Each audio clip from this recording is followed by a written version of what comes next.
नाही नाही, ओबीसीचं आरक्षण संपलंय असं आम्ही म्हणतोय. भुजबळ साहेबांनी आम्हाला सांगावं ओबीसीचं आरक्षण संपलंय का टिकलंय ते.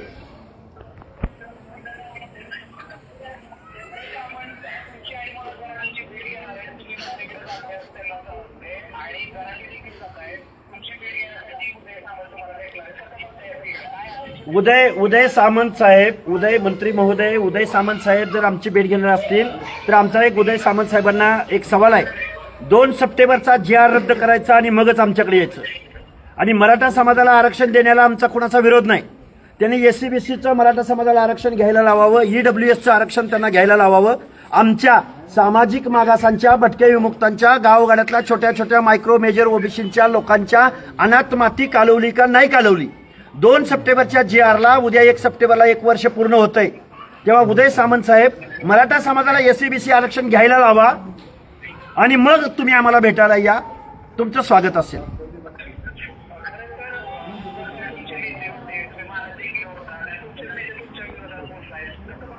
नाही, भुजबळ साहेब आजही आमचे ज्येष्ठ नेते आहेत, मार्गदर्शक आहेत.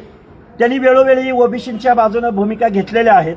पण आज रोजी ते सरकारमध्ये कॅबिनेट मंत्री आहेत. त्यांची अडचण आम्ही समजू शकतो.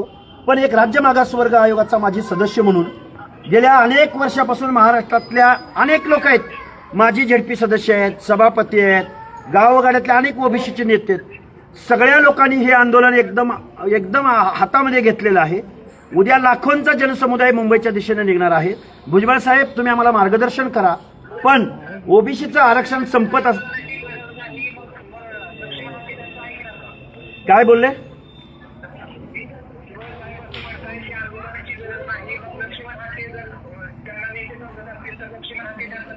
आम्हाला जेवढं कळतंय आज रोजी ओबीसीचं आरक्षण संपलेलं आहे.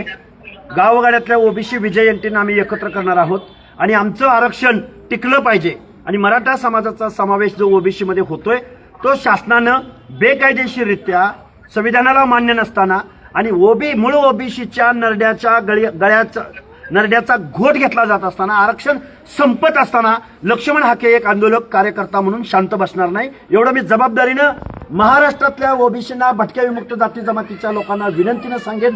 आता मी फलटणमध्ये आहे आणि फलटणमध्ये आता माझ्यासमोर धुळोबा मंदिराच्या प्रांगणामध्ये गडशी समाज आहे. हा गडशी समाज या फलटण मधल्या राजे, निंबाळकर, देसाई, पाटणकर यांच्या स्पर्धेमध्ये कसा टिकेल बरं? अजून हा सामाजिक न्यायाच्या कोसोमैल दूर आहे. त्यांचं आरक्षण जर तगडी जमात असेल त्यांनी घेतलं तर कसं होईल?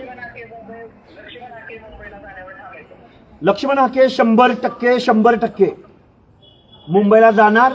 हजारोंचा जनसमुदाय दौंड तालुक्यातल्या पाटाशिटे 1 सप्टेंबरला येणार आणि हे आंदोलन ओबीसींच्या हक्क अधिकाराचं आरक्षण बचाव आंदोलन हे 1 सप्टेंबरला 100% होणार. ओबीसी एकजुटीचा विजय असो. ओबीसी एकजुटीचा विजय असो. हाके सर तुम आगे बढ़ो, हम तुम्हारे साथ हैं.